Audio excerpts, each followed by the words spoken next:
This video will be referencing Glenn Livingston's book, Defeat Your Cravings, and the part of the book where he talks about extinguishing a conditioned response to overeating. I'm going to break it down in this video. Okay, here's the breakdown. Your higher brain, part of you that controls long-term planning and executive functioning, can often fail when presented with arguments from the lower brain, the instinctual part of your brain. It is your lower brain that convinces you to eat when you're stressed out. This next part comes directly from Livingston's book. He says expand the lower brain's argument. So let's walk through that. Let's walk through the steps. How does that work? So here's the scenario. Something in your life happens that triggers a stress response.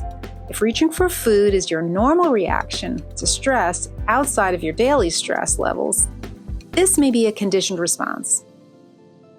Either you are choosing to eat unhealthy products so quickly you do so without thought, or you know you do it and you try to stop, but usually you give up.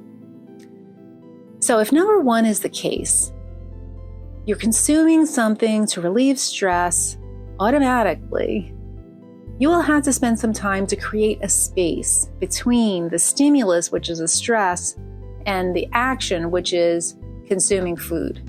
By create a space, I mean stop and think. What are you saying to yourself? Become aware of what you're telling yourself to do. That space can now be used to think about the choice you're going to make. It could just be a flash of awareness, but you're going to expand on that. Something where you say to yourself, it's okay, I'm just going to eat this, I need to eat it, it's not going to go away. So this is where you're going to try to grow that space. Set a timer for 5 minutes, 10 minutes, and progress up to an hour. Once you have a space of an hour, move on to listening to and fleshing out this argument in a lot of detail, as much as you can. By argument, I mean, what is your lower brain telling you? How can you dispute this? Expand it out. You've already made a decision to stop overeating. Your higher brain, knows these products are causing diseases. They lead to obesity and they lead to diseases of obesity. You have chosen to live a healthy life. So why are you changing your mind when under stress? This is what we need to get at, and we need to do it in a lot of detail, as much as possible. For example, let's say your lower brain says to you, eating will help me cope with stress. Once you are at this point in time, you have created a space to ask yourself in the moment, why am I choosing to continue to reach for unhealthy food when I have already decided not to? Now expand the argument above to the following. So why does eating help you cope with stress? Here's the argument. Because eating does help you cope with stress, but let's figure out why. The argument includes the how and the why. Overeating lowers stress. Eating ultra-processed foods causes the body to release a lot of insulin. Insulin is a hormone the body produces to process and transport sugar in the blood into the cells for energy, or into the liver to store as fat for future use. This influx of the hormone insulin in such large amounts triggers a biological state that shifts your brain from focusing on the anxiety to processing the sugar. That's the argument, and it's true. But here's the counter argument. And always start with the truth. Yes, this is true. Shifting your biological response during a stress state will help you feel distracted. But after the insulin consumes all the sugar in the blood, and there's still insulin in your blood because your body produces insulin when you consume these products, but it can't gauge exactly how much because it can't understand how much it needs to process these artificial products. And a lot of them have excess amounts of sugar. So now there's extra insulin in your blood. So then your body triggers your brain that you need more food to deal with the insulin. So you're in a loop. Once this cycle becomes a repeating loop, it's going to be very difficult to get out of.